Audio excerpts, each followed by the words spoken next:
내 마음 깊은 곳에 나와 마주할 때 삶은 제자리를 찾기 시작한다. 당신이 하는 모든 이야기가 부자 연어. 니체는 독일을 대표하는 시인이자 철학자이다. 그는 신은 죽었다 라고 말했다. 왜 그러한 말을 해야 했을까? 그는 매일 산책을 하면서 하루에도 몇 번씩 자연과 하나로 녹아드는 기쁨과 감격을 느끼며 절로 명상에 빠져들었다. 그에게는 이러한 산책이 단순한 소일거리가 아니라 깊은 절망과 고통을 이겨내고 삶을 긍정하게 하는 절절한 생명의 시간이었다. 아무리 뛰어난 철학가여도 정신적인 고통은 있기 마련이다. 니체는 스위스의 한 호숫가를 거닐다가 피라미드 모양의 바위와 마주치자 발길을 멈췄다. 그 순간 영혼의 귀에 대한 영감이 온몸을 관통했다고 한다. 영혼의 귀는 살아온 삶의 모든 순간이 앞으로도 똑같이 무한히 반복된다는 철학의 개념이다. 그는 이 사상을 받아들이고 자기 삶을 긍정하는 사람을 추인이라고 불렀다. 철학자들의 삶에는 대부분 관조, 명상, 그리고 초월이 있다. 관조란 있는 그대로를 보는 것을 말한다. 무언가를 볼 때 개인적 사고와 감정을 완전히 배제하는 것이다. 객관적으로 보는 것과도 차이가 있다. 아무리 객관적이라고 해도 사고가 개입하기 때문이다. 우리는 흔히 명상이라고 하면 엄숙한 분위기에서 정절을 하고 앉아 마음을 단단히 먹고 해야 하는 특별한 행위라고 생각한다. 대중화되었지만 아직도 다소 영적이고 경직된 이미지가 강하다. 하지만 명상은 어렵게 생각할 필요가 없는 것이다. 스스로 알아차리지 못한 아주 잠깐의 시간도 명상이기 때문이다. 사고를 멈추고 무언가에 집중한 상태라면 언제든지 우리는 명상을 하고 있다고 보면 된다. 명상은 언제나 관조와 연결된다. 관조와 명상이 깊어지면 자신을 초월한 깨달음에 이르기도 한다.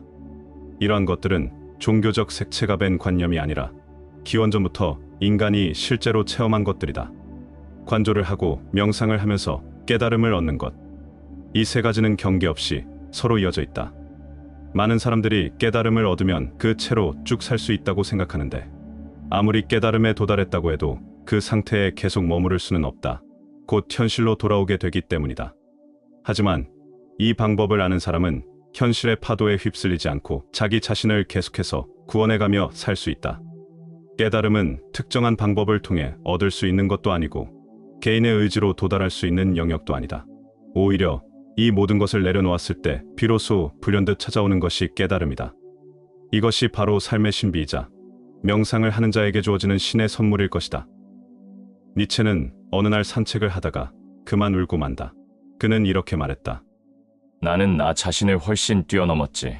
마침 숲속을 지나가던 한 남자가 나를 무척 유심히 보더군. 그 순간 내 얼굴은 넘치는 행복으로 빛나고 있었을 거야. 니체의 이런 고백을 의사들은 다행증과 같은 정신질환이라고 추측했다. 비정상적으로 과도하게 느끼는 행복감을 다행증이라고 한다. 그 진단을 했던 의사들이 과연 명상다운 명상을 한 적이 있었을까? 나 또한 혼자 깊은 산속에서 산책을 하면서 운 적이 있다. 너무 기쁘고 행복해서 눈물이 멈추질 않았다. 누군가와 함께 하이킹하는 기분으로 숲속을 산책하면 자연과 하나됨을 느끼기 어렵다. 즉, 나는 그저 나일 뿐이고 주위를 둘러싼 초목은 자연 그대로의 초목에 불과해진다.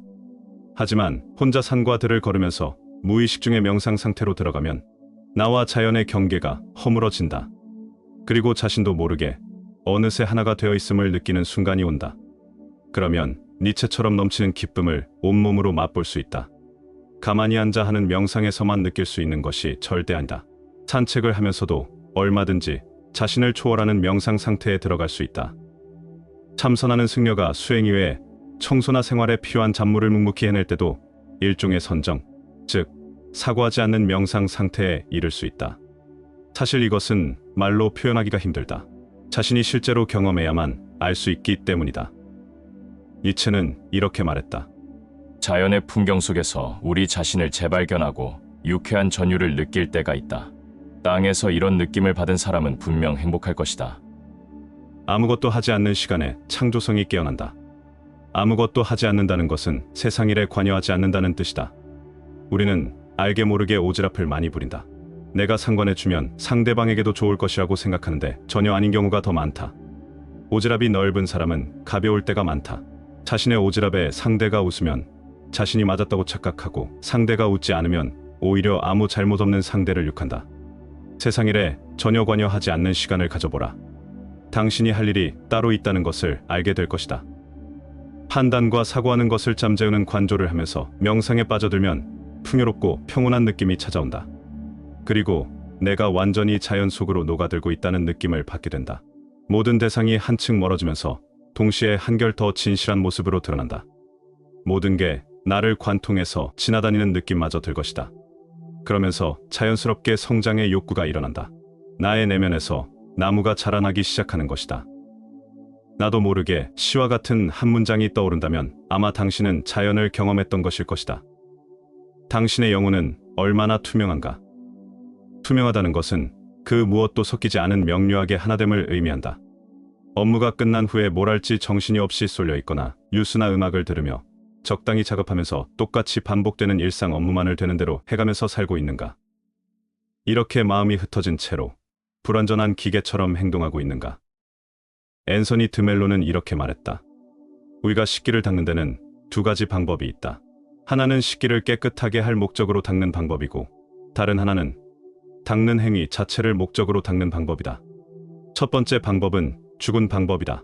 왜냐면 몸이 식기를 닦는 동안 내 마음은 그릇을 깨끗이 하려는 목적에만 얽매여 있기 때문이다. 하지만 두 번째 방법은 살아있다. 마음과 몸이 공통된 하나의 목표를 향해 있기 때문이다.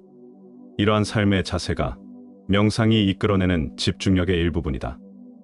투명하게 산다는 것은 몸과 마음의 일치가 이끌어내는 집중력으로 인생을 경험하는 것이다. 사람은 혼자서 조용한 시간을 가질 때 창의적이 된다. 잡념을 없애는 명상만으로도 우리의 영혼은 치유된다. 명상이라는 뜻의 어원은 라틴어에서 나왔는데 여기에는 의료와 치유라는 의미가 있다. 모든 고통은 조용히 앉아 혼자가 될 수 없는 곳에서 생겨난다. 인생에서 벌어지는 모든 일에 일일이 동요하는 사람은 드라마에서도 현실에서도 불행하고 가파른 비탈길만 있는 것처럼 보인다. 혼자의 시간이 주어지는 것에 두려움을 느낀다면 어떠한 창조력을 얻지도 그것을 유지하지도 못할 것이다. 창조 과정을 학습하는 것보다 훨씬 풍부하게 창조력을 높이는 방법은 단독자가 되는 시간을 의식적으로 확보하는 일이다. 지금부터 하려는 일을 미리 앞질러 생각하지 말고 보상받거나 피하려는 생각도 떨쳐버려라. 마음을 굳게 먹고 현재의 상황에 부딪혀보려는 자에게는 시간이란 시작도 끝도 없는 영원한 순환으로서 아름답게 빛날 것이다.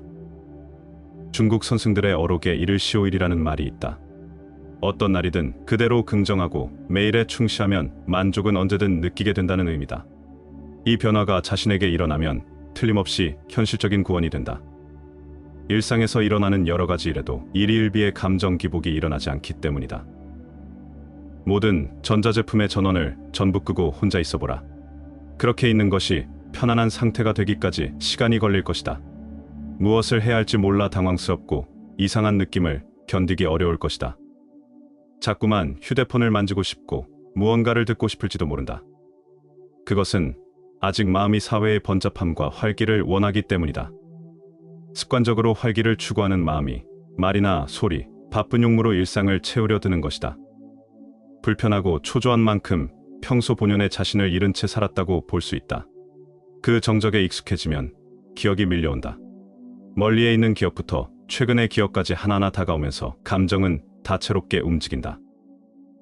그것을 마치 남의 일처럼 바라보면 그 감정은 다시 나에게서 멀어지다가 어느덧 사라지고 다시 현재로 돌아온다. 자연의 소리만 들리는 상태에서 가만히 앉아 있다 보면 시작했을 때와는 상당히 달라졌음을 자각할 수 있다. 부족함이 없어질 것이다. 더 바랄 게 없어지는 느낌이 일어난다.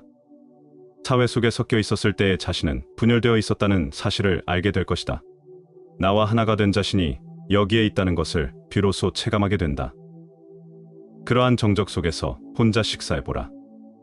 먹은 식기를 닫고 창밖의 하늘을 올려다보라. 느껴지는 시간 자체가 평소와는 다를 것이다. 내가 나를 만나는 시간이 바로 이러한 시간이다. 그때 나는 철학자가 되고 시인이 되며 때다름의 문을 두드리는 수행자가 된다. 이것이 바로 현실의 고통에 흔들리지 않고 내면 속의 창조의 나무를 커다랗게 성장시켜 나가는 길이다.